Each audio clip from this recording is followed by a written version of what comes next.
Okay, friends, welcome back and very good morning to everybody. I hope you all are safe. Your family members, your relative, your parents all are safe and you are enjoying this new era, this new way of learning. Friends, on the last lecture, I had just completed the dimensional analysis and their applications. I had also discussed the limitation of the dimensional analysis and the correspondent to that many different questions we had learned so far. In fact, we had also arranged 100-mark examination which you had, I hope you had given that exams. I'm just muting all the participant. If you want to ask anything, then you make yourself unmute. And then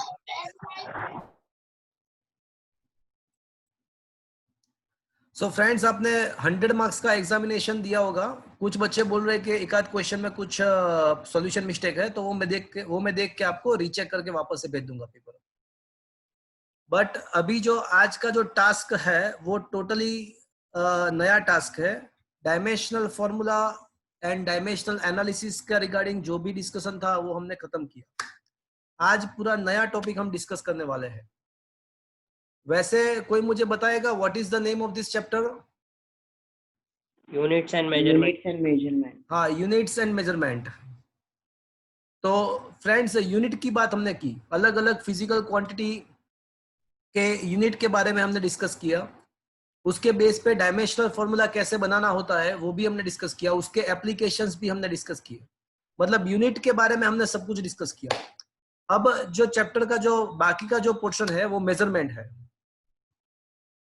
तो before starting measurements, यहाँ पे कुछ और नया quantities हमको discuss करना है. Supplementary quantities. Friends, plane angle and solid angle are considered to be a supplementary quantity. तो क्वेश्चन ऐसा है कि एक्सप्लेन सप्लीमेंट्री क्वांटिटी. तो फ्रेंड्स, हमको पता है कि जो 7 है, 7 quantity are the base quantity, while other quantities are derived one. Other quantities are the derived quantity. But दो क्वांटिटी ऐसा है कि जिसको हम बेस क्वांटिटी भी नहीं बोल सकते हैं, neither it is considered to be a derived one. So these quantities which are neither considered to be a fundamental nor considered to be a derived one are considered to be a supplementary quantity. Plane angle and solid angle are the supplementary quantities. तो अब हम plane angle and solid angle के regarding कुछ discuss करेंगे. क्या friends आपके screen पे ये ब्लैंक पे जा रहा है क्या? Yes sir. ओके, तो एक बार मैं आपको दिखा दूं कि हम क्या करने वाले हैं. तो देखो, आपके मोबाइल के स्क्रीन पे अभी हमारा नोट्स आ गया होगा. देखो, चैप्टर नंबर 2 का नोट्स आ गया होगा. Is it there? Yes sir. देखो, question number 1 to 4. Yes sir. Question number 1 to 4 we already had discussed. तो आज हम क्वेश्चन नंबर 5, 6, 7, 8 एंड 9, ये पांच एक क्वेश्चन आज हम डिस्कस करने वाले हैं. तो क्वेश्चन नंबर 5 इज डिस्कस और explain the supplementary quantities and their units. तो here there are two supplementary quantities are there. One is a plane angle and other is a solid angle. So now the question is, what is plane and solid angle? So I'm going to explain that. तो अब आपको मैं plane angle क्या है वो explain करूंगा.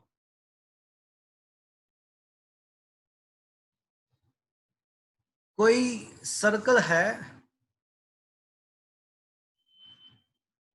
Let this be the circle, and उसका यहां पे कहीं पे सेंटर होगा.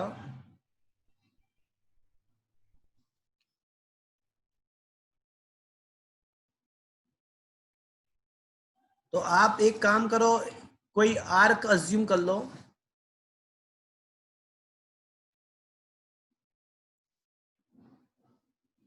देखो, ये जो है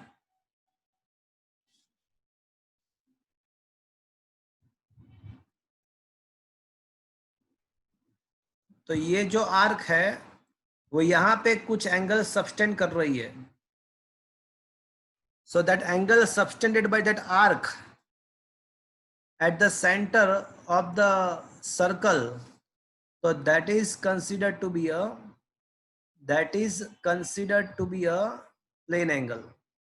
मतलब कोई आर्क के द्वारा कोई एंगल जो सेंटर पे फॉर्म होता है उसको हम बोलेंगे प्लेन एंगल. मतलब प्लेन एंगल एक सिंपल सा एंगल है जो कोई सर्कल के कोई आर्क के द्वारा सेंटर पे फॉर्म होता है. So this is what is called the plane angle.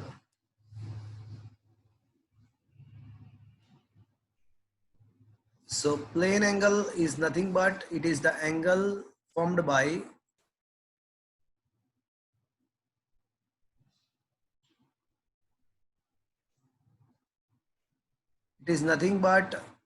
it is the angle formed by arc on the center. So this is what is the plane angle. अगर उसको find करना है तो हम ऐसे फाइंड कर सकते हैं. उसका जो सिंबल है वो कभी थीटा या कभी डी थीटा भी कह सकते हैं.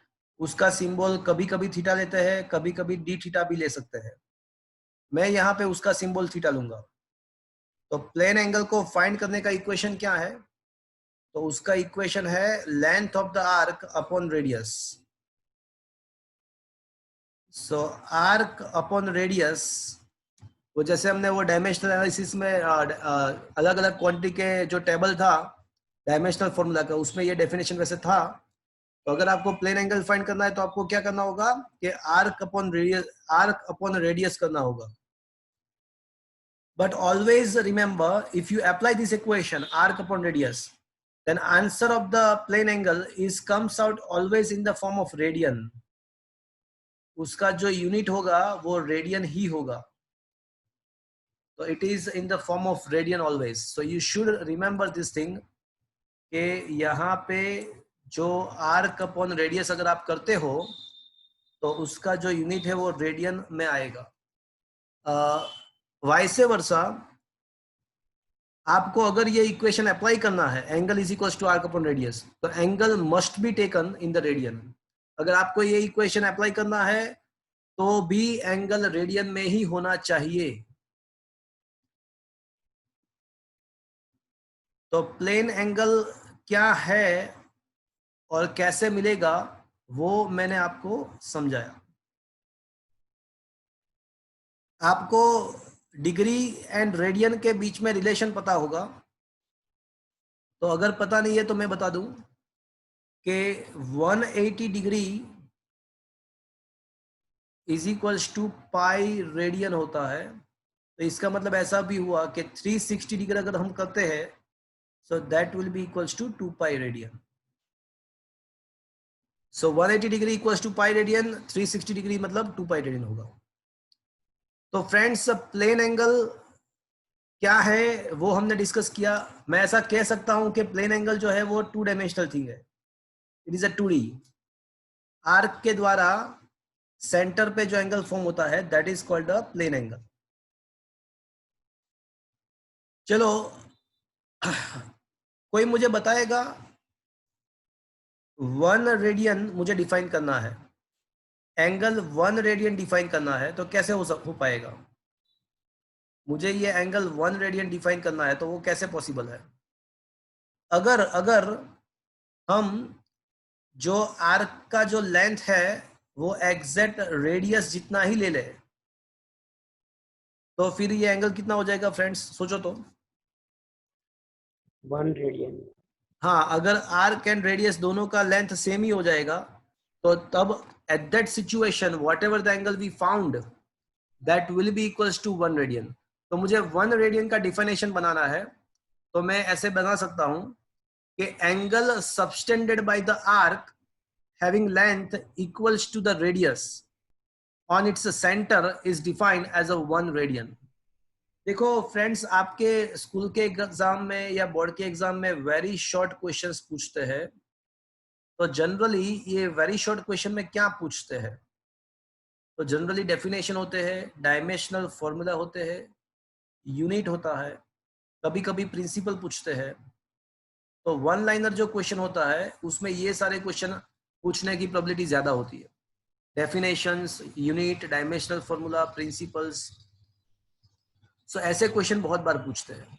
तो आपको वन लाइनर क्वेश्चन में पूछ सकते हैं कि define one radian. One radian आपको डिफाइन करना है। तो डेफिनेशन बहुत सिंपल है कि angle subtended by the arc having length equals to its radius on its center is defined as a one radian. Is that understood, everybody? Yes, sir. समझ में आया? सर अब बोलो।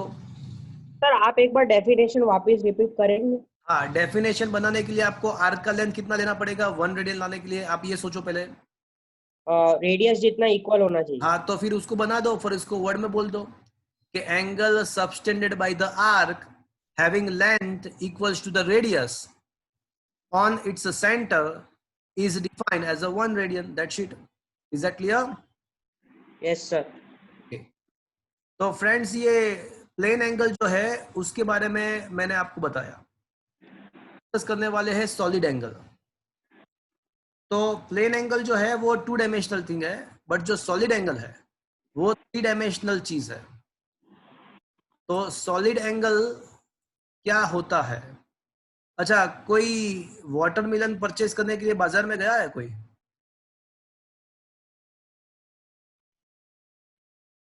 कोई वाटरमेलन को परचेज करने के लिए बाजार में गया है कोई? अच्छा, Yes. आदित्य, आदित्य છે ત્યાં? Yes, sir.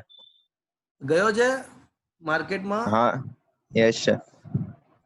વોટરમેલન લેવા? શું દેખ્યું તમે? 3D figure હોય. લા 3D ફિગર દેખ્યા માર્કેટમાં? શું બોલે તું? શું દેખ્યું? પરવા પરવા है वहां पे? परवा, परवा इज देयर?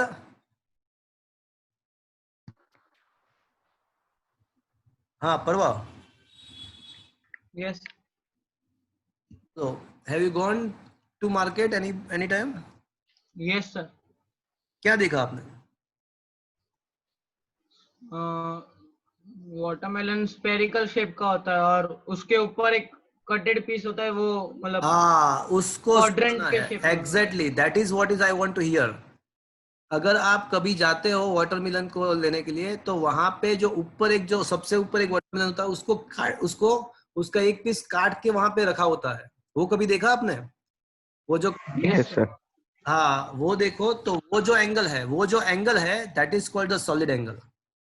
तो मैं जो बात कर रहा हूँ वो सॉलिड एंगल की बात कर रहा हूँ। आप सब लोगों ने देखा है वो एंगल क्या है। तो सॉलिड एंगल क्या है, तो वो अभी मैं आपको दिखा रहा हूँ। वैसे मेरा ड्राइंग थोड़ा बेकार है, बट तो भी आप समझ जाओगे, आई होप। तो क्या होता है कि कोई भी स्फेरिकल सरफेस जो होती है, कोई भी स्फेरिकल ऑब्जेक्ट होता है, उसका जो सरफेस होता है, वो सरफेस के द्वारा उसके सेंटर पे जो एंगल फॉर्म होता है that is called a solid angle. वो थ्री डायमेंशनल चीज है। उसको आपको थोड़ा इमेजिनेशन करना पड़ेगा। वो मैं यहाँ पे ड्रॉ करने का ट्राई तो कर रहा हूँ, बट प्रोबेबली उसको इमेजिनेशन ज्यादा करना पड़ेगा आपको।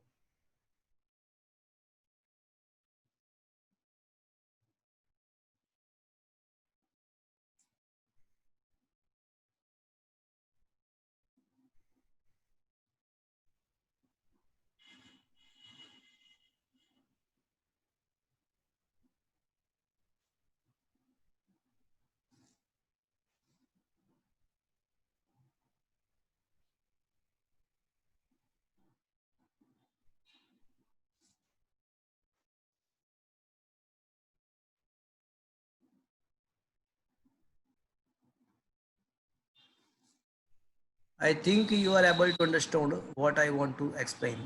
Yes sir. Yes. Yes, sir. Yes, sir. सो ये जो यहाँ पे Yes. फॉर्म होता है, ये जो एंगल है, ये जो 3 डायमेंशनल एंगल जो यहाँ पे फॉर्म होता है, इज इट क्लियर? तो ये जो एंगल होता है that is called a solid angle.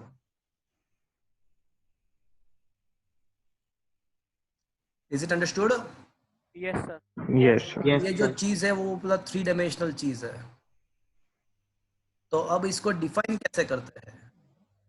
तो ऐसे बोलने के लिए ऐसा बोल सकते हैं कि angle subtended by any spherical part of a spherical surface, angle subtended by the part of a spherical surface on its center is defined as a solid angle. but उसका proper definition mathematical होता है. तो solid angle को ऐसे define करता है कि a ratio of the area which makes an angle, ratio of the area upon the square of the radius. So this is called the solid angle. तो ये जो एरिया, मतलब ये आपको कौन सा एरिया लेना है? तो जो एरिया ये एंगल को फॉर्म करता है, मतलब ये एरिया आपको कंसीडर करना है. This one you should consider as a area. तो आपको यही एरिया, मतलब ये जो एरिया एंगल सबटेंड करता है उसी को आपको कंसीडर करना है. तो that area upon the square of the radius is defined as a solid angle. अब इसका यूनिट क्या होगा? सर, हाँ बोलो. सर ये एरिया उसका यूनिट क्या लेंगे? एरिया तो आप- इसका रेक्टेंगुलर पार्ट भी नहीं है, कुछ ऐसा पर्टिकुलर शेप का भी नहीं है. तो अब पर्टिकुलर शेप है ना, स्फेरिकल शेप का है ना, स्फेरिकल शेप का एक पार्ट है. रेडियंट लिखे उसमें. नहीं, एरिया का यूनिट क्या होता है फ्रेंड्स? एरिया का तो एरिया होता है ना, उसका यूनिट तो फिक्स्ड ही होता है. एरिया का यूनिट क्या होता है बताओ, आप ही बताओ. Meter square. हाँ, तो एरिया तो मीटर स्क्वायर में ही होगा ना. सर तो पर मीटर, ये बोलो बोलो बोलो बोलो. सर ठीक है कोई बात नहीं. नहीं, आपका क्वेश्चन मैं बताऊँ आप क्या बोलना चाहते हो. आप ये बोलना चाहते हो कि सर ये जो एरिया है ये जैसे कोई पर्टिकुलर शेप का नहीं है. ट्रायंगल है तो उसका हम कह सकते हैं कि half base into altitude. Square है तो हम उसको कह सकते हैं एल स्क्वायर. हाँ सर. तो उसको कह सकते हैं एल इंटू बी. तो यहाँ पे एरिया मेजर कैसे करना है वो आपको पता नहीं है, बट उसको भी छोड़ दो. आपका क्वेश्चन पर्टिकुलरली ऐसा है कि ये जो एरिया है वो कैसे मेजर करना होता है. तो अभी उसको छोड़ दो, वो कैसे मेजर होना होता है वो तो मैं आपको बाद में एक वो आएगा, वो उसके बाद में बता दूंगा. बट एरिया तो एरिया है और उसका यूनिट क्या होता है? Metre square. Meter square. तो अभी एरिया का यूनिट जो है, एरिया का जो यूनिट होता है वो मीटर स्क्वायर होता है.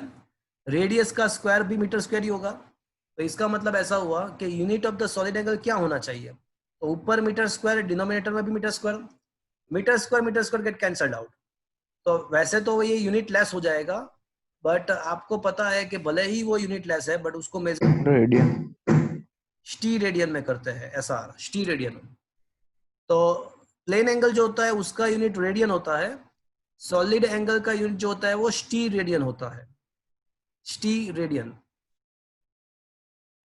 तो सॉलिड एंगल फ्रेंड्स कैसे मेजर करना होता है वो हमको पता चला कि एरिया सबटेंडेड, एक कुछ area of a spherical surface which subtend some angle at a centre, that is called the solid angle and that can be found by that surface area upon radius square.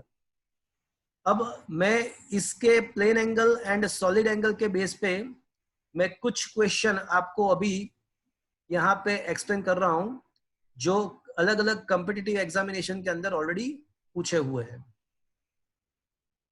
तो अभी मैं आपके mobile पे white board share कर रहा हूँ और कुछ क्वेश्चन मैं आपको यहाँ पे व्हाइट बोर्ड में एक्सप्लेन करने वाला हूँ. क्या फ्रेंड्स आपके मोबाइल के स्क्रीन पे व्हाइट बोर्ड आ गया? Yes, sir.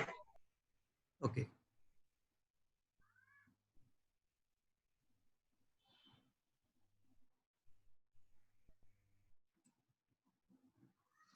तो कुछ क्वेश्चन अभी मैं आपको एक्सप्लेन करने वाला हूँ based on the solid angle and plane angle.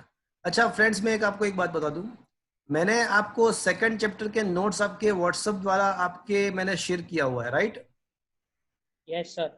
तो Yes, आपको sir. क्या करना है कि आपको वो जो नोट्स है उसका प्रिंट आउट हार्ड कॉपी निकालना है, प्रिंट आउट निकालना है, और वो सिंगल साइड निकालना है, सिंगल साइड निकालना है प्रिंट आउट। वैसे जब हमारे रेगुलर क्लासरूम लेक्चर स्टार्ट हो गए तो सारे नोट्स मैं खुद भी प्रोवाइड करूंगा, यहाँ से मेरे यहाँ से ही प्रोवाइड करूंगा। बट अभी ये सेकंड चैप्टर जो है उसके लिए आप ये काम कर दो, प्रिंट आउट निकाल दो, एंड आपको सिंगल साइड प्रिंट आउट निकालना है। वो सिंगल साइड इसलिए बिकॉज कोई भी टॉपिक है तो उसके रिगार्डिंग में कुछ क्वेश्चंस एक्स्ट्रा आपको पढ़ाऊंगा। कभी कभी ऐसा होगा कि टेक्स्ट बुक में जो थ्योरी दिया होगा, जो मेरे notes, my notes is according to the textbook, textbook को मैंने सिंपल करके उसको बहुत सारा मतलब मैंने उसके लिए काम किया है नोट्स बनाने में। आप एक बार मेरे नोट्स को टेक्स्ट बुक के चैप्टर के साथ कंपेयर कर दीजिएगा तो आपको पता चलेगा कि टेक्स्ट बुक कैसे FSZD लिखा हुआ है, और मैंने उसको बहुत ही अच्छे से उसको ट्रांसफॉर्म किया है नोट्स में।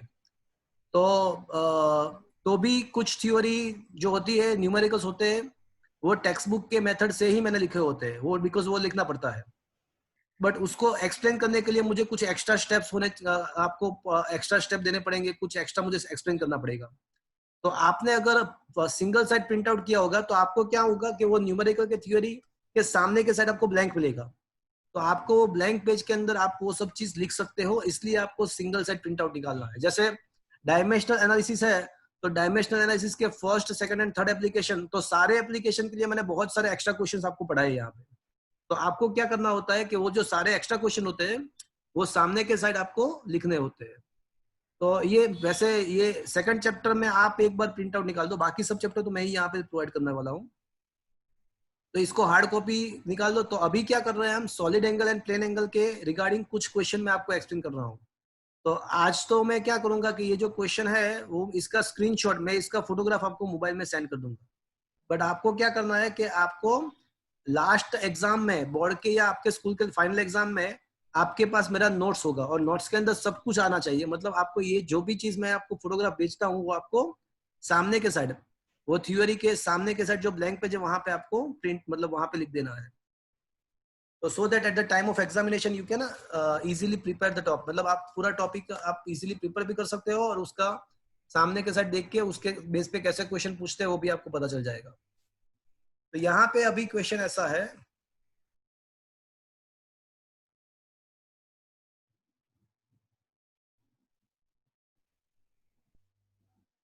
क्वेश्चन ऐसा है,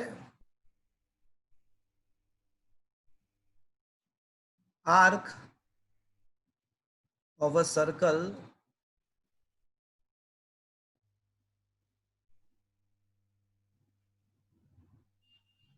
having radius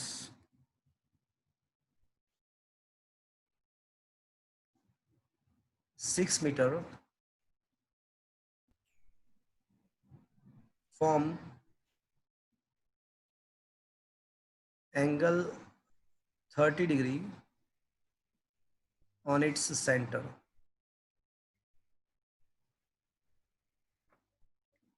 Find the length of arc. चलो कोई मुझे बताएगा इसको कैसे सॉल्व करेंगे। क्वेश्चन मैंने लिखा कि भाई जो आर्क है वो सेंटर पे 30 डिग्री एंगल सब्टेंड कर रही है और रेडियस जो सर्कल का है वो 6 मीटर है। Sir 30 degree into 6। देखो पहली बात, 30 degree equals to theta. Theta हाँ। equals to पहली बात कि आपको ये पता होगा, जस्ट मिनट, मुझे ये बैटरी लो हो रही है।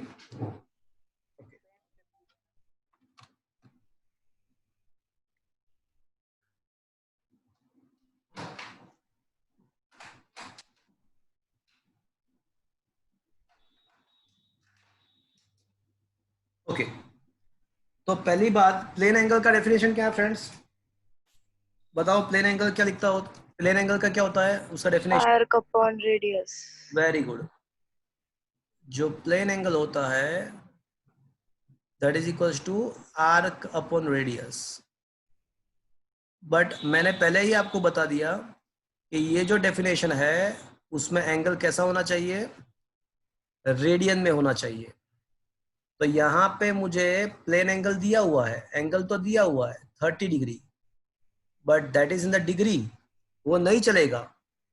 आपको सबसे पहले क्या करना पड़ेगा, before application of the equation को अप्लाई करने से पहले, ये इक्वेशन वैलिड है बट वो खाली रेडियन में अगर एंगल है तो ही वैलिड है, बट हमको जो एंगल दिया हुआ है वो कितने केस में दिया हुआ है, डिग्री में दिया हुआ है। तो सबसे पहले मुझे क्या करना पड़ेगा, रेडियन में डिग्री को convert रेडियन में कन्वर्ट करना पड़ेगा। या डिग्री को रेडियन में कन्वर्ट करना पड़ेगा।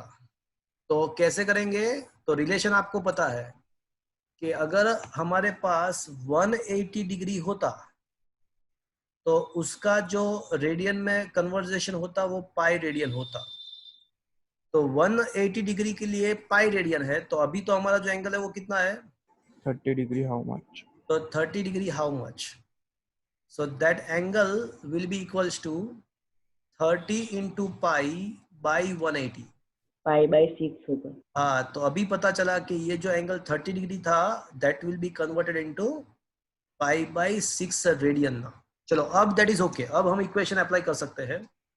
तो अब इक्वेशन अप्लाई कर सकते हैं कि angle is equals to arc upon radius. तो अगर आपको आर्क को फाइंड करना है तो आपको क्या करना पड़ेगा कि एंगल It है। रेडियस के साथ मल्टीप्लाई करना पड़ेगा। तो लेंथ ऑफ द आर्क, तो अभी पता चला कि एंगल तो जो है वो पाई बाई 6 है एंड रेडियस कितना दिया हुआ है फ्रेंड्स, 6 meter। तो L equals to pi। Metre, so that is equals to 3.14 metres. तो length of the arc will be equals to 3.14। Is it understood friends? क्या आपको ये समझ आया क्वेश्चन? Yes। sir. तो अभी Sir. सीखने क्या मिला एक, हाँ बोलो। सर पाई की वैल्यू हमेशा 3.14 लेने की कि 22/7? हाँ वो सेम ही होता है, कोई फर्क नहीं पड़ता। 22 डिवाइड बाई 7 करते हो तो वो 3.1428 समथिंग आ जाएगा। सो दैट इज प्रॉब्लम। वो पर सर कई बार कैलकुलेशन में प्रॉब्लम हो जाता है, इसलिए पूछ रहा हूँ न्यूमेरिकल्स में। हाँ थोड़ा मतलब उसका वैल्यू थोड़ा चेंज होता है। अगर हम एग्जैक्ट वैल्यू की बात करें एग्जैक्ट, तो वो 22 divide by 7 will be the exact value of the pi. Okay sir. Okay, but आप लिख सकते हो या 3.14 या 3.1428 लिख सकते हो, उसमें कोई दिक्कत नहीं है आंसर में। Okay sir. चलो question number 2, plane angle formed by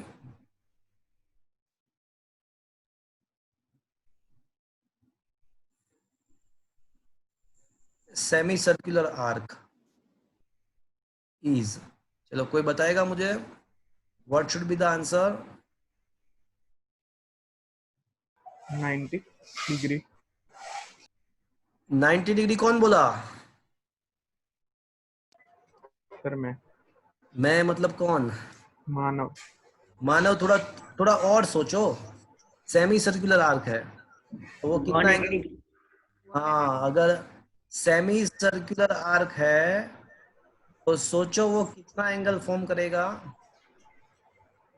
180। हाँ ये क्या होगा, यहाँ पे 90 और वापस से 90। लॉजिक सेज दैट के angle subtended by the semi circular arc must be 180। तो वो लॉजिकली तो आपने आंसर दिया, बट मुझे उसी को मुझे मैथमेटिकली सॉल्व करना है। तो प्लेन एंगल को सिंपली एंगल भी बोल सकते हैं, प्लेन एंगल को सिंपली एंगल भी बोल सकते हैं। तो angle is equal to arc upon radius. चलो तो मुझे कोई बताएगा कि सेमी सर्कुलर आर्क का लेंथ कितना होता है? अच्छा मुझे ये बताओ कि सर्कल का सरकमफरेंस कितना होता है? सर्कल का सरकमफरेंस कितना होता है? 365। नहीं नहीं नहीं, डिग्री की बात। 2 pi r 2 pi Pi r r. 2 pi r। Circle का सरकमफरेंस 2 पाई आर होता है। अगर सरकमफरेंस 2 पाई आर होता है तो सेमी सर्कल का क्या होगा? पाई आर। pi r। तो उसका आर्क लेंथ जो है वो पाई आर है और अपॉन रेडियस का मतलब आर तो होगा ही होगा, तो बाकी क्या बचेगा? रेडियन, और आपको ये पता होगा कि पाई रेडियन के बदले हम क्या लिख सकते हैं 180 डिग्री। देखो लॉजिकली तो हमको पता ही था कि वो 180 डिग्री आना चाहिए, तो मैंने ये चीज मैथमेटिकली भी प्रूव कर दी। मैथमेटिकली भी ये 180 डिग्री ही आ रहा है, लॉजिकली भी 180 था। तो कोई इसके द्वारा मुझे ये बताएगा,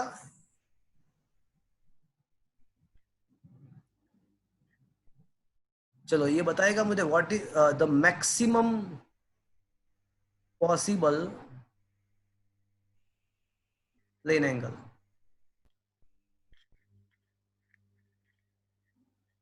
चलो कोई मुझे बताएगा what is the maximum possible value of the plane angle.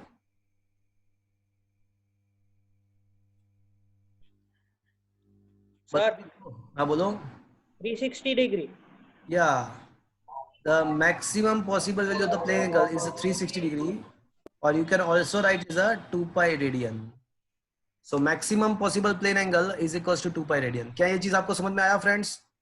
Yes, sir. Okay, let's discuss one more question. एक और क्वेश्चन डिस्कस करते हैं।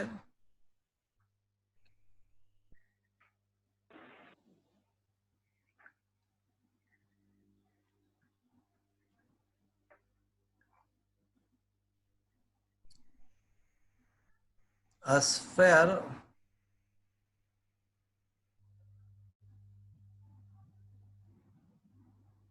is having radius 5 meter, solid angle formed by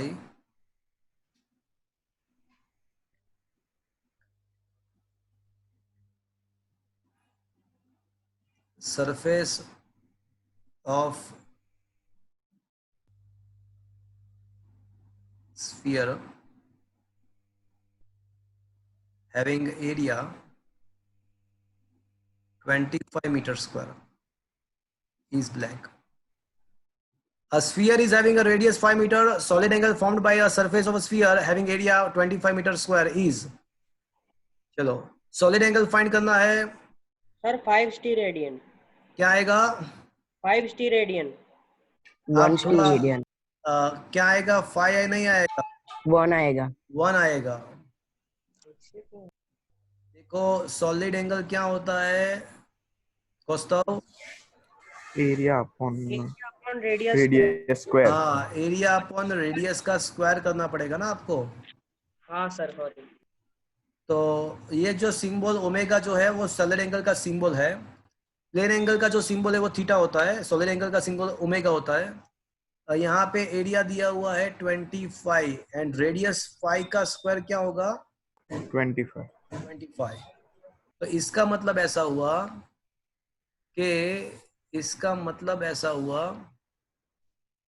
कि जो सॉलिड एंगल हो यहाँ पे उसका आंसर 1 ऐसा रहेगा 1 स्टूडेंट। चलो एक और क्वेश्चन है सेम कॉन्सिक्वेंस पे। तो क्वेश्चन ऐसा है कि सॉलिड एंगल मेड बाय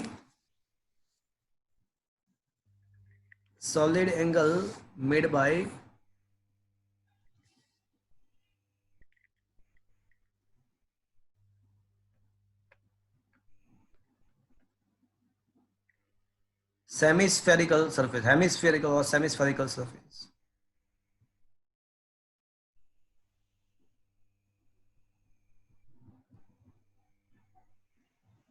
चलो क्या आना चाहिए answer? solid angle subtended by the hemispherical surface or semispherical surface। 360 degree. wrong। 180 wrong। 4 pi SR। थोड़ा और सोचो। ओके। 4 पाई। थोड़ा और सोचो। you are very near to the answer। 2 पाई। 2 पाई कौन बोला? 2 pi R cube SR। 2 पाई कौन बोला? हेत हेत गिवन द राइट आंसर। देखो फ्रेंड्स, कोई मुझे बताएगा स्फेरिकल सरफेस का एरिया कितना होता है? पूरा स्फीयर का area, surface. Pi are square. नहीं नहीं, वो तो सर्कल का एरिया होता है, मैं स्फीयर की बात कर रहा हूँ। स्फीयर का जो कर्व्ड सरफेस है उसका एरिया कितना होता है? 4 pi r. 4 pi are square. उसका जो वॉल्यूम होता है वो 4/3 पाई आर क्यूब होता है, बट जो स्फीयर का जो सरफेस होता है, उसका जो स्फेरिकल सरफेस होता है, उसका एरिया 4 पाई आर स्क्वायर होता है। सर आवाज नहीं आ रही। अभी आवाज आ रही है आपको? हाँ सर अभी आई। हाँ सर। हाँ, तो पूरा जो स्फीयर होता है उसका एरिया 4 पाई आर स्क्वायर होता है, बट यहाँ पे सेमी स्फेरिकल सरफेस की बात है, मतलब हाफ ही लेना है, तो एरिया कितना लेना पड़ेगा? 2 पाई आर स्क्वायर। एरिया लेना पड़ेगा 2 पाई आर स्क्वायर, और ऊपर से नीचे आएगा आर स्क्वायर, तो क्या बचेगा? 2 pi T radian. Is that clear? Yes sir. अब Yes, sir. यहाँ पे एक और यहाँ पे हम नोट लिख सकते हैं कि maximum possible value of a solid angle.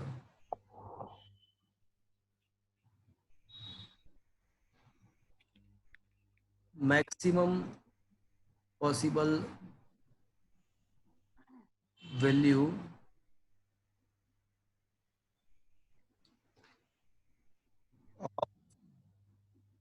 Solid angle. चलो बताओ, कोई बताएगा क्या आंसर आना चाहिए? 360। अब यहाँ पे 360 नहीं आएगा भैया, सॉलिड एंगल की बात है। क्या आएगा आंसर? 180। अरे भैया, 4 पाई ऐसा। 4 पाई एस आर पूरा। अगर अगर आप मैक्सिमम पॉसिबल का मतलब क्या हुआ कि आपको पूरा स्फीयर कंसीडर करना है, तो आप मतलब पूरा स्फीयर जो है उसका एरिया कितना होता है? 4 पाई आर स्क्वायर। तो न्यूमरेटर में 4 पाई आर स्क्वायर, डिनोमिनेटर में आर स्क्वायर, तो 4 pi are square upon R square, तो क्या बचेगा? 4 पाई एस आर बचेगा। तो maximum possible angle, solid angle is a 4 pi S R. तो क्या फ्रेंड्स आपको ये सारे क्वेश्चन समझ में आए? Yes sir. Yes, sir. Sir. So I think now if any questions regarding on the solid or the plane angle is asked, then you are able to get the answer. चलो, मैंने 1 radian का तो definition बनाया था, 1 radian का definition मैंने बनाया था। अब मुझे 1 टी रेडियन का डेफिनेशन बनाना है, 1 एसआर का डेफिनेशन बनाना है। तो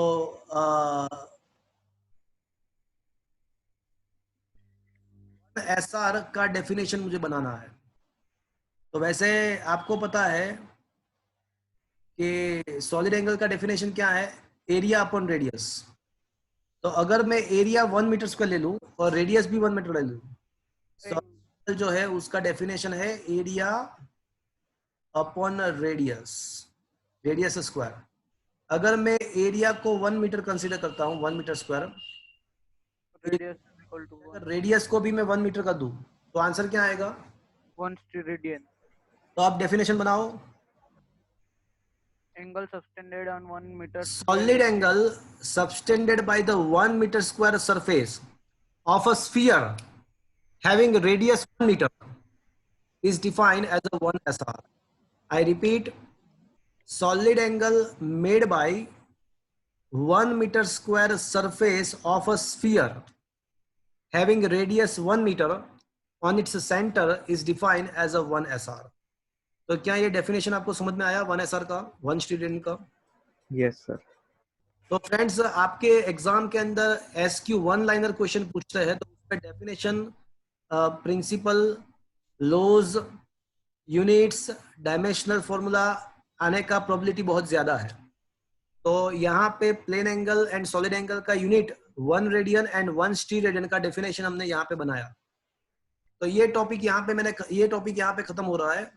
तो आई होप कि ये solid angle and plane angle के भी मतलब इसके रिगार्डिंग आपको जो भी क्वेश्चन पूछते हैं तो अगर आपको यहाँ पे आई होप कि आपको आएगा। टॉपिक मैं यहाँ पे अभी स्टार्ट करने वाला हूँ, तो उसके लिए मैं स्क्रीन शेयर कर रहा हूँ एंड द टॉपिक इज देखो अभी कुछ मल्टीपल्स एंड सब मल्टीपल्स की बात करने वाले हैं हम। तो शायद ये आपने कहीं पे देखा होगा, डेका, हेक्टो, सेंटी, ये शायद आपको ये सब पता होगा। Yes sir. Yes sir. Yes sir. तो एक बार तो भी मैं फटाफट आपको बता दूं कि क्या है। नीचे से यहाँ पे नीचे से सब मल्टीपल से स्टार्ट करता हूं मैं। Okay, audible to you? क्या मेरी आवाज आपकी तरफ आ रही है? Yes sir. Yes sir. Deci मतलब 10⁻⁻1। मतलब क्या हुआ, कोई अगर आपको ऐसा बताता है, उसका सिंबल डी है, तो कोई आपको बताता है कि 1 डेसीमीटर, तो इसका मतलब ऐसा हुआ कि 10⁻⁻1 मीटर है। कोई अगर ऐसा बोलता है कि 1 डेसीग्राम, तो इसका मतलब ऐसा है 10⁻⁻1 ग्राम। ये किसी को भी अप्लाई, ये मल्टीपल है सब मल्टीपल है। किसी भी यूनिट के साथ वो आप जोड़ सकते हो, उसको मीटर के साथ जोड़ सकते हो, ग्राम के साथ, सेकंड के साथ, किलो, न्यूटन के साथ, कुलम के साथ, किसी को भी साथ इसको जोड़ सकते हो। जैसे वो दिया है कि 1 डेसी कुलम्ब, तो इज इक्वल टू 10⁻⁻1 कुलम होगा। मतलब कहीं पे भी जोड़ सकते हो आप इसको, कहीं कहाँ पे कहीं पे भी अप्लाई कर सकते हो। सिमिलर वे सेंटी, तो सेंटी क्या होता है? तो सेंटी 10⁻² होता है। आपने सेंटीमीटर तो सुना होगा, यस। तो सेंटीमीटर 10⁻² मीटर होता है, वो आपको पता भी होगा। 1 मीटर मतलब 100 सेंटीमीटर, तो उससे उल्टा के 1 centimetre is equal to 1/100 metre. 1/100 का मतलब हुआ 10⁻²। बट फ्रेंड्स, ऐसा नहीं है कि सेंटी खाली मीटर के साथ ही लगता है, सेंटीग्राम भी हो सकता है। तो 1 सेंटीग्राम 10⁻² ग्राम। सेंटी सेकंड भी हो सकती है, तो 1 सेंटी इक्वल टू 10⁻²सेकेंड्स। तो सेंटी सबके साथ लग सकता है, सब सेंटी हो सकते हैं भाई। सेंटीग्राम भी हो सकता है, सेंटी कुलम भी हो सकता है, सेंटी न्यूटन भी हो सकता है, सेंटीमीटर भी हो सकता है। तो सब सेंटी हो सकते हैं, उसमें क्या है। फिर इसे सिमिलरली मिली, माइक्रो, नैनो, पिको, फेम्टो। ये पी का सिंबल रॉन्ग दिया है। पीका का सिंबल जो होता है वो स्मॉल पी होता है, कैपिटल नहीं। तो मिली का 10⁻³ होता है, माइक्रो का 10⁻⁻6 होता है, नैनो का 10⁻⁻9 होता है, पिको का 10⁻12, फेम्टो 10⁻15, एटो 10⁻18। Deci, centi, milli, micro, nano, pico, femto, एटो। तो ये सारे सब मल्टीपल हुए। अब मल्टीपल के बारे में बात करते हैं, नीचे से ऊपर जाना पड़ेगा। डेका, डेका का सिंबल डीए है, सिंबल आपको याद रखना है सारे का। तो डेका का मतलब 10⁻1 हुआ। मतलब क्या हुआ कि अगर कोई ऐसा बोलता है कि 1 डेको कुलम्ब, तो इसका मतलब 10⁻1 कुलम्ब। 1 डेका ग्राम, तो 10⁻1 ग्राम, इसका मतलब ऐसा हो। Hecto, 1 hectometre 10⁻2 metre. 1 hecto newton, तो 10⁻2 न्यूटन। तो हेक्टो का जो होता है वो 10⁻2 होता है। किलो तो पता है आपको, किलोग्राम 10⁻3 ग्राम, किलोमीटर 10⁻3 मीटर, तो किलो तो आपको पता ही है। Mega 10⁻6, giga 10⁻9, tera 10⁻12, peta 10⁻15, exa 10⁻18। तो deca, hecto, kilo, mega, giga, tera, peta, exa, तो 10⁻1, 10⁻2, मतलब ये सारे चीज आपको याद रखना है। अब यहाँ पे क्वेश्चन कैसे पूछते हैं, मैं एक आध दो क्वेश्चन आपको एक्सप्लेन करता हूँ। 3-4 क्वेश्चन मैं आपको होमवर्क में देने वाला हूँ। तो क्वेश्चन कैसे पूछते हैं वो मैं आपको बता दूं।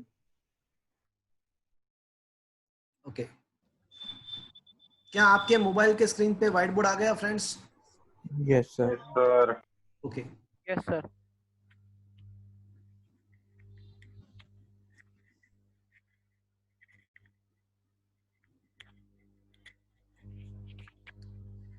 आपको क्वेश्चन ऐसे पूछेंगे,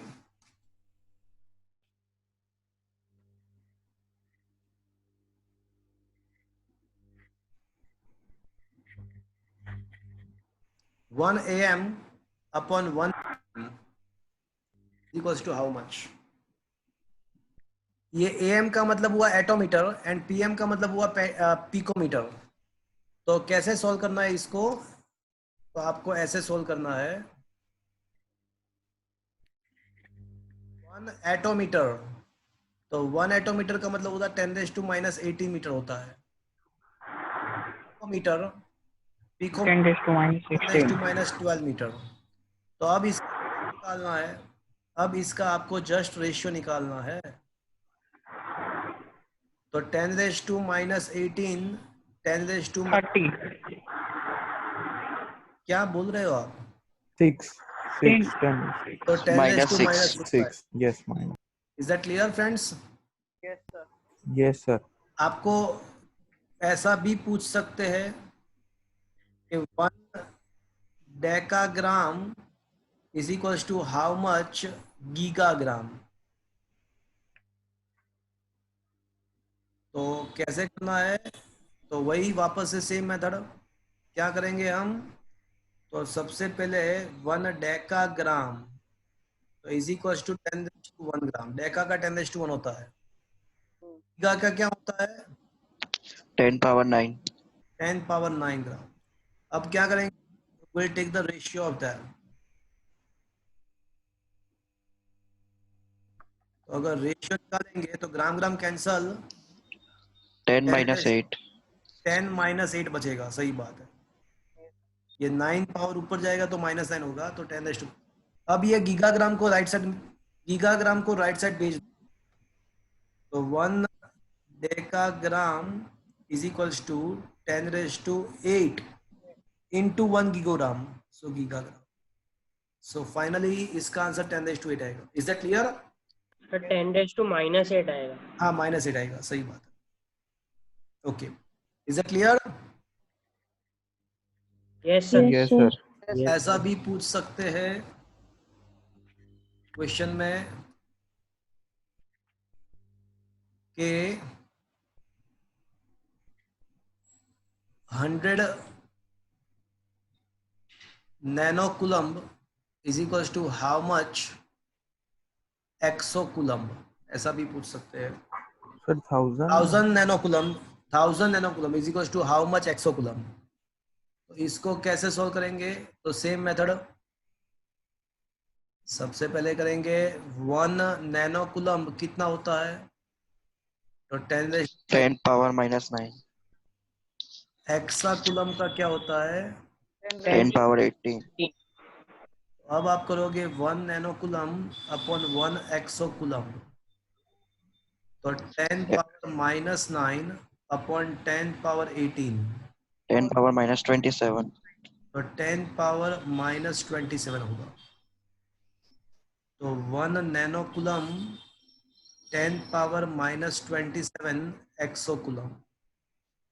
अब आपको दोनों साइड, मतलब ये मैं एक्सोकूलम्ब को राइट साइड ले गया, अब दोनों साइड आपको 1000 से मल्टीप्लाई करना है। Multiplying both the side by 1000, तो 1000 नैनोकूलम्ब दोनों साइड 1000 से मल्टीप्लाई कर दो।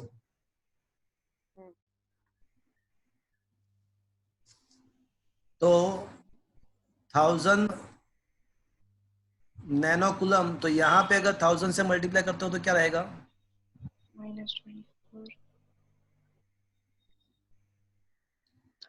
-10⁻24 बचेगा। 1000 का मतलब 10⁻3, तो 10⁻3 से मल्टीप्लाई करते हो तो 10⁻24 बचेगा। तो इसका आंसर 10⁻24 आएगा। क्या फ्रेंड्स, आपको इस टाइप के मैं 3-4 क्वेश्चन अगर देता हूं अगर होमवर्क में, तो आप कर पाओगे? Yes, sir. Sir, ओके, तो यहाँ पे कुछ क्वेश्चन मैं आपको होमवर्क में देने वाला हूँ। sir, तो सर ये टू साइड्स क्यों मल्टीप्लाई किया 1000 से? वन साइड ही होगा ना? अरे कभी ऐसा हो सकता है इक्वल्स टू कि एक साइड मल्टीप्लाई करो दूसरी साइड ना करो, ऐसा हो सकता है? पॉसिबल? ठीक है। अगर आप कभी भी आप लिखते हो कि x इज इक्वल्स टू अगर y है, तो क्या इसका मतलब आप 10x is equals to y लिख सकते हो कभी? अगर करना नो। पड़ेगा ना। अंडरस्टूड? यस। अगर इक्वल्स टू में करना ही है कुछ तो दोनों साइड करना पड़ेगा ना। ऐसा थोड़ी ना होता है, एक साइड तो नहीं कर सकते ना हम equals to. Is that understood? Yes sir. Yes, sir. तो कुछ क्वेश्चन मैं अभी आपको होमवर्क में देने वाला हूं। 1 dam is equals to how much dm?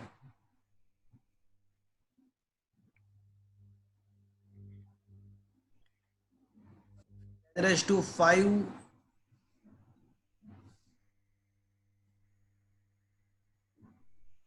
kilonewton is equals to how much petanewton? 10 raised to 3 kilometer upon 1 gigameter is equals to how much?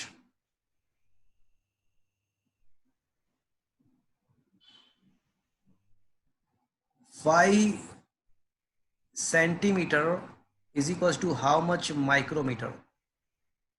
तो ये सारे क्वेश्चन आप सॉल्व करके लाना next time. Okay, so will you able to do it? Yes sir. Yes. Yes, sir. तो ये multiples and सब multiples के द्वारा किस टाइप के क्वेश्चन पूछ सकते हैं मैंने आपको वो बताया। सर। हाँ बोलो। सर तो वो सब मल्टीपल सारे मेमोराइज करने पड़ेंगे तो? हाँ तो मेमोराइज तो करना ही पड़ेगा ना ऑब्वियसली, तो ही आप सॉल्व कर पाओगे ना ऑब्वियसली, वो तो ऑब्वियस चीज है। और वो बहुत ही इजी है, deci centi milli micro nano pico femto atto 10 raised to -1 -2 -3 -6 आप कर पाओगे, वो सिंपल है, कुछ नहीं। आई थिंक ये 8th और 9th स्टैंडर्ड में आगे already you had learn this thing, am I right और नॉट? Yes, yes. तो ये कहीं हुआ है, अगर नहीं पता है तो एक बार वो आप remember, you should remember, then and then you can solve this questions. Is it clear दोस्तों? Yes sir. ओके, तो अब थियोरी में हम आगे बढ़ते हैं।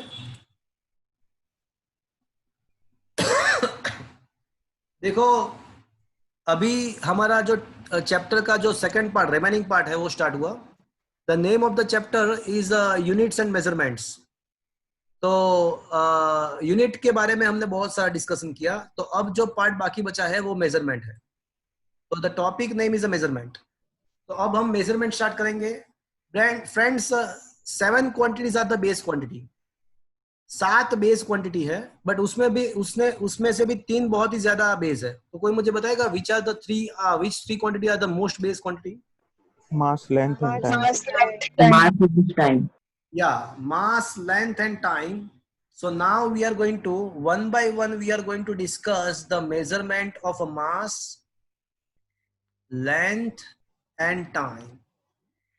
तो सबसे पहले हम लेंथ का मेजरमेंट की बात करेंगे, उसके बाद मास के मेजरमेंट की बात करेंगे, और उसके बाद टाइम का बात करेंगे। So now the topic is a measurement of a length. तो लेंथ के मेजरमेंट के बारे में डिस्कस करेंगे। चलो आप बताओ मुझे, जनरली आप कैसे मेजर करते हो लेंथ को? Meter. Meter. तो उसका यूनिट नहीं, वो तो उसका यूनिट है, बट क्या कौन सा इंस्ट्रूमेंट आप यूज करते हो? Scale measurement. आप स्केल से उसका मेजरमेंट करते हो, फुट स्केल से उसका मेजरमेंट करते हो। तो अगर थोड़ा बड़ा अगर है तो आपको थोड़ा बड़ा वाला स्केल चाहिए। आप कभी वो ये बाजार में वो कपड़े सिलाने के लिए तो अभी जो रेडीमेड कपड़े लेते हो, बट आपके पेरेंट्स कभी कपड़े सिलाते होगे, तो उसके लिए कभी लिए वो कपड़े लेने के लिए गए हो आप कभी? Yes, sir. उसके पास वो बड़ा वाला एक मेजरमेंट के लिए एक बड़ा वाला लेंथ होता है, बड़ा वाला स्केल होता है। Yes Yes.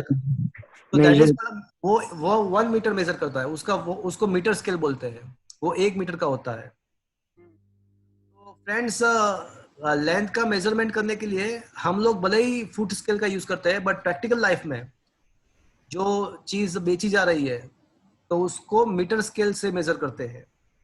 कोई मुझे बताएगा ये जो स्केल है उसका मिनिमम लीस्ट काउंट, उसको कितना, मतलब उसका मिनिमम कितना मेजर कर सकते हैं उसके द्वारा? हमारे पास जो स्केल है उसके द्वारा हम मिनिमम कितना मेजर कर पाएंगे? 1 centimeter. 1 सेंटीमीटर में भी 10 पार्ट होते हैं भैया।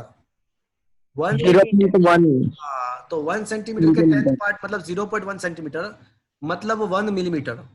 0.1 सेंटीमीटर, सेंटीमीटर का 10th पार्ट का मतलब 1 मिलीमीटर। 1 मिलीमीटर। का मतलब ऐसा हुआ कि जो स्केल होती है उसके द्वारा मिनिमम हम कितना मेजर कर सकते हैं 1 मिलीमीटर, और उसके द्वारा मैक्सिमम 100 मीटर जितना वो जो कपड़ा होता है, कपड़ा वो जो आप बाजार में जाते हो तो 1 मीटर 2 मीटर 3 मीटर ऐसे कर करके वो आपको काट के देता है। तो 100 मीटर तक वो मेजर कर सकते, ज्यादा भी मेजर कर सकते हैं, बट जनरली उसका जो रेंज होता है मीटर स्केल का मेजरिंग रेंज वो 1 मिलीमीटर से लेके 100 मीटर तक रहता है। तो ये एक ऐसी हो गया। देखो मैं अभी इसकी बात कर रहा हूँ भाई, यहाँ पे देखो ये रहा मीटर स्केल। तो मीटर स्केल के द्वारा कितना मेजरमेंट होता है, तो मीटर स्केल के द्वारा जो मेजरमेंट होता है वो 10⁻³ मीटर से लेके 2 मीटर तक मेजरमेंट हो पाता है। तो 1 मीटर के 100 मीटर तक मेजरमेंट होता है। अब आपको 1 मिलीमीटर से भी कम डिस्टेंस को मेजर करना है, उससे भी बहुत कम, उससे कम मीटर को डिस्टेंस करना है, मेजर करना है। तो आप जब स्कूल स्टार्ट हो गया आपके, तो आपको प्रैक्टिकल्स आएंगे, उसमें आपको vernier callipers, micrometer, screw gauge and spherometer आपको सिखाएंगे। तो अभी आपको डायरेक्ट याद रखना है कि जो वर्नियर कैलिपर्स है उसका लीस्ट काउंट मतलब मिनिमम मेजरमेंट 10⁻⁻⁴ मीटर है, and micrometer, screw gauge and spherometer का जो लीस्ट काउंट है वो 10⁻⁵ मीटर है। You are surprised by knowing that microscope is also used for the measurement, and microscope कैसे यूज होता है वो बाद में डिस्कस करते हैं, बट माइक्रोस्कोप का जो रेंज होता है मेजरिंग का वो 10⁻⁸ मीटर से 10⁻10⁻10 मीटर होता है।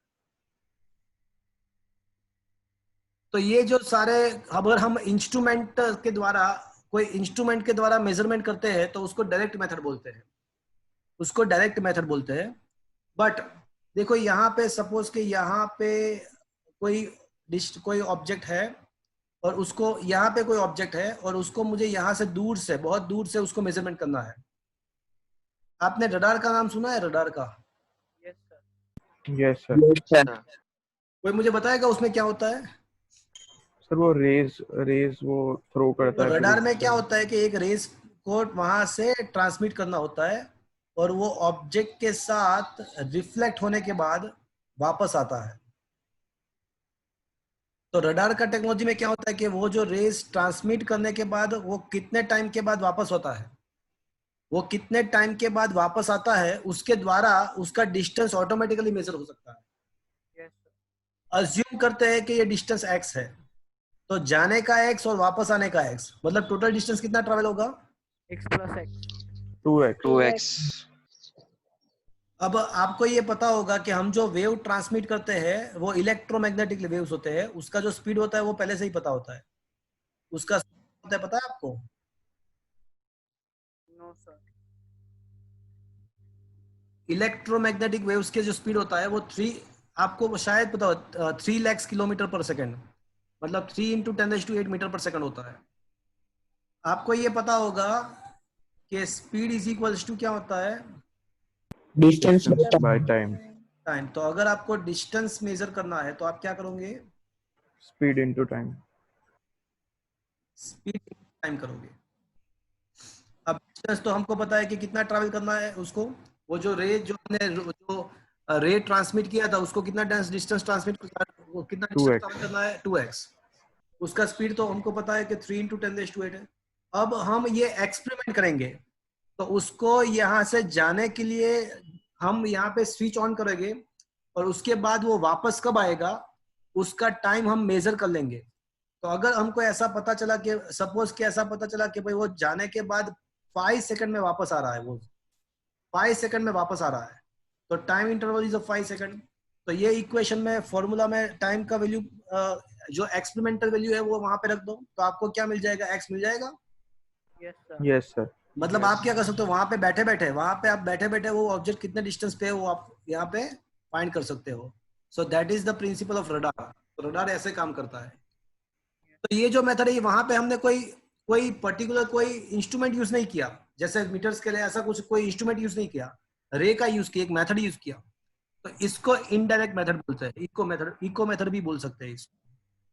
Yes. इको जाना वापस आना है, रडार, इको। सर सोनार में भी यही टेक्निक यूज हाँ, होता है? सोनार में भी यही है, सेम चीज, सोनार में भी यही होता है, सही बात है आपका।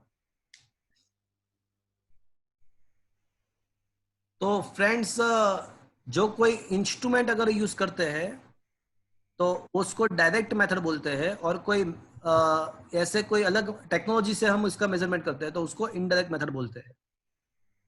तो ये यहाँ पे क्वेश्चन नंबर 7 में आपको ये सारे रेंज याद रखने हैं कि मीटर स्केल का मेजरिंग रेंज क्या होता है, स्क्रू गेज का लीस्ट काउंट क्या होता है, वर्नियर कैलिपर्स का लीस्ट काउंट क्या होता है, माइक्रोस्कोप का मेजरिंग रेंज क्या होता है। तो ये सब चीज आपको एज ए एसक्यू याद रखना है। और क्वेश्चन नंबर 8 भी मैंने आपको एक्सप्लेन किया। क्वेश्चन नंबर 8 जो है वो भी मैंने आपको एक्सप्लेन किया कि क्वेश्चन नंबर 8 के अंदर नहीं, क्वेश्चन नंबर यप, तो क्वेश्चन नंबर 8 से पहले दिया हुआ है कि what is direct and indirect methods.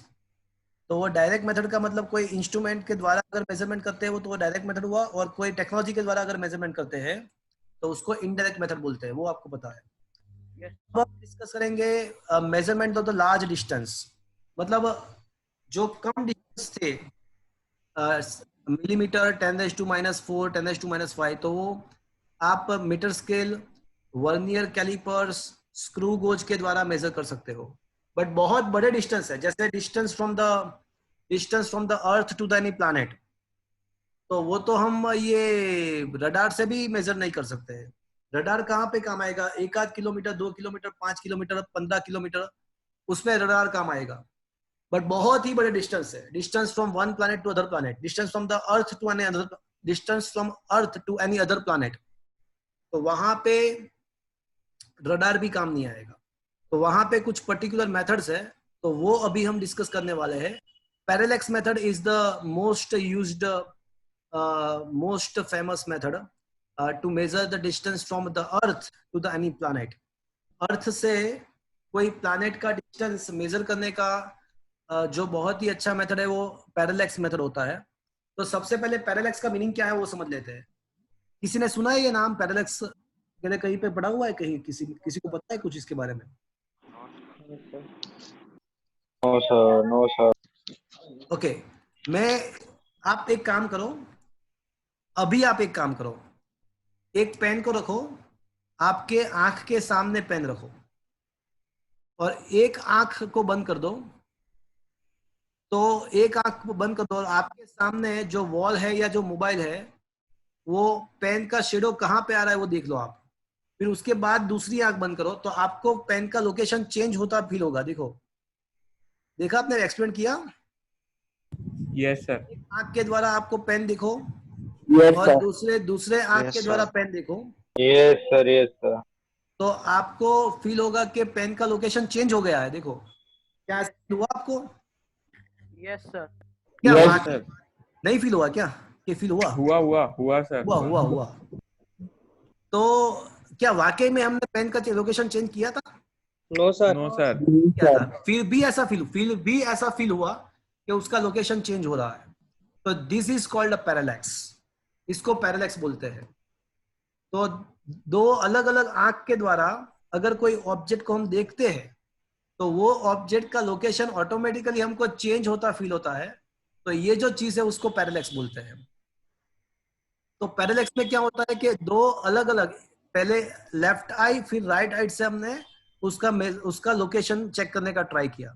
तो पैरेलैक्स मेथड में भी ऐसा होता है कि दो अलग अलग जगह से कोई ऑब्जेक्ट को देखना होता है।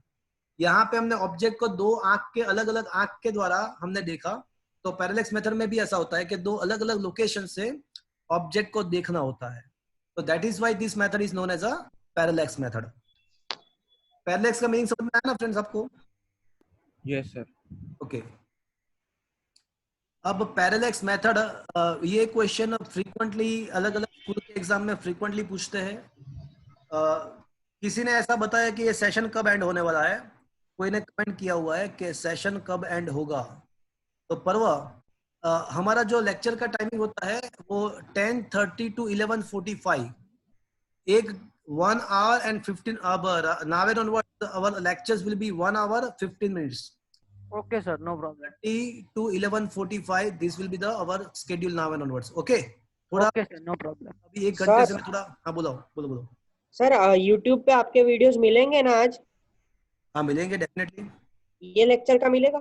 ये लेक्चर का मिलेगा, और इसके बाद के लेक्चर का वीडियो मैं यूट्यूब में अभी अपलोड नहीं करूंगा, बट किसी को चाहिए पर्सनली तो उसका लिंक अलग जगह पे, उसका गूगल ड्राइव में मेरा लिंक मैं आपको भेज दूंगा, किसी को चाहिए तो।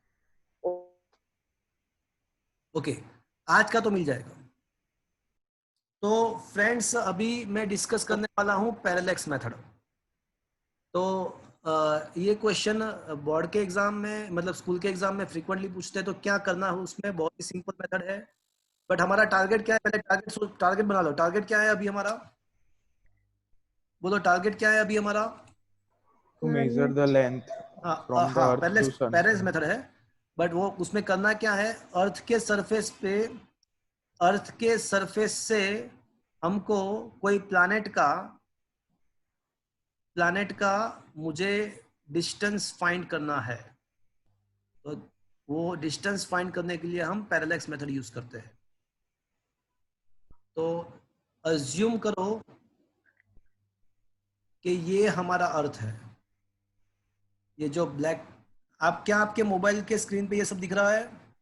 Yes, sir. Yes, sir. Yes, sir. तो यहाँ पे अर्थ है और उससे बहुत ही दूर एक छोटा सा प्लैनेट है, मतलब हमको छोटा दिखाई देगा, हमको अर्थ से वो छोटा दिखाई देगा, वैसे होता नहीं है। तो अर्थ है, यहाँ पे एक प्लैनेट है।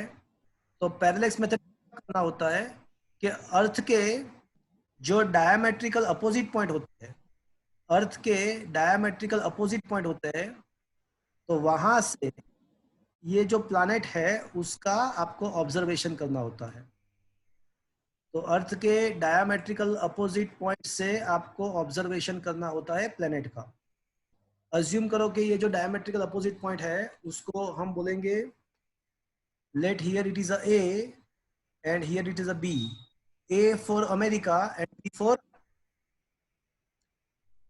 For Bombay. B for Bharat. तो ये एक अमेरिका है, अमेरिका में नासा है, एंड भारत में क्या है? ISRO. ISRO. तो एक नासा से टेलीस्कोप के द्वारा, नासा में रखे हुए टेलीस्कोप के द्वारा ये प्लैनेट को हम ऑब्जर्व करेंगे, और दूसरी बार हम कहाँ से, इसरो में रखे हुए प्लैनेट के द्वारा, ये टेलीस्कोप, ये रखे हुए टेलीस्कोप के द्वारा प्लैनेट का ऑब्जर्वेशन करेंगे।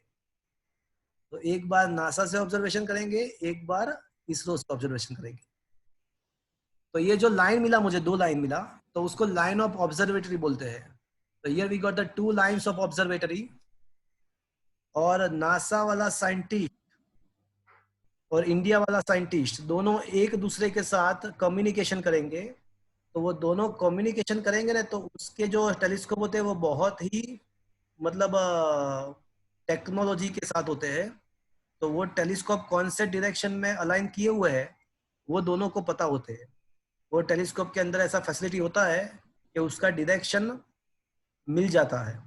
तो नासा वाला एंड इसरो वाला जब कम्युनिकेशन करेंगे तो उन लोगों को ये एंगल कितना है वो पता चल जाएगा। तो ये जो एंगल होते हैं, ये एंगल प्रैक्टिकली, मतलब ये जो एक्सपेरिमेंट हमने किया तो उसके द्वारा ये एंगल कितना है वो पता चल जाएगा। ये एक्सपेरिमेंट करने के द्वारा एंगल पता चल जाएगा, इसको पैरेलैक्स एंगल बोलते हैं। ये जो angle between the 2 observatory lines is defined as a parallax angle. तो ये जो एंगल है वो एक्सपेरिमेंट के द्वारा पता चल जाएगा। मतलब दोनों जगह से, अर्थ के 2 डायमेट्रिकली अपोजिट पॉइंट्स से हमने प्लैनेट का ऑब्जर्वेशन किया। तो 2 लाइन ऑफ ऑब्जर्वेटरी मुझे मिला। टेलीस्कोप के टेक्नोलॉजी के द्वारा ये एंगल कितना होता है वो हमको पता चल गया। But according to the definition of the angle, चलो एंगल का डेफिनेशन क्या है बताओ, आज हमने डिस्कस किया, क्या है definition? Arc upon Arc radius. upon radius. तो एंगल का जो डेफिनेशन है वो तो आर्क अपॉन रेडियस है। तो आप एक काम करो, आपके पास अज्यूम करो कि कंपास है और यहाँ पे आपने उसको रखा हुआ है, तो यहाँ से यहाँ पे रख के आप घुमा रहे हो, तो क्या आर्क होगा और क्या रेडियस होगा बताओ मुझे। Angle theta is equals to arc upon radius, तो क्या आर्क होगा? यहाँ पे कंपास को रख के आप घुमा रहे हो, यहाँ पे रख के, तो क्या आर्क होगा और क्या रेडियस होगा बताओ। ए बी आर्क होगा और पी ए रेडियस होगा, पी ए और पी बी देखो इस टाइप, हाँ इस टाइप का सर्कल फॉर्म होगा।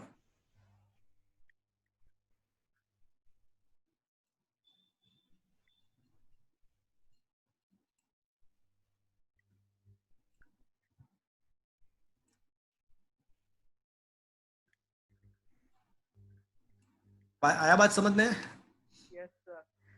ये सर्कल दिखा आपको, तो क्या आर्क होगा? A B arc, P A और पी बी रेडियस। हाँ, आर्क होगा A B and P A और पी बी जो होगा वो रेडियस होगा। पी ए या पी बी जो होगा वो रेडियस होगा। क्या ये समझ में आया? Yes sir. Yes, sir. अब मेरी बात ध्यान से सुनना, but as a distance is very large, distance is a very large,